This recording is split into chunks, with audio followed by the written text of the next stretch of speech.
متابعي موقع جبال أقوى وجبال وكسروان وراديو جوا، معكم ليتا بشارة بلقاء خاص مع راعي أبرشية جبال المارونية سيادة المطران ميشيل عون.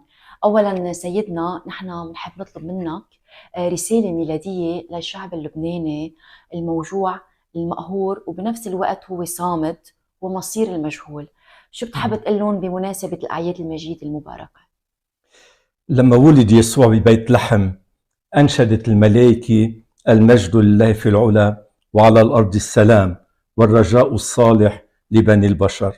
معناتها ميلاد الرب يسوع أولا هو ميلاد السلام على أرضنا، وهو اللي أعطى الشعب رجاء جديد.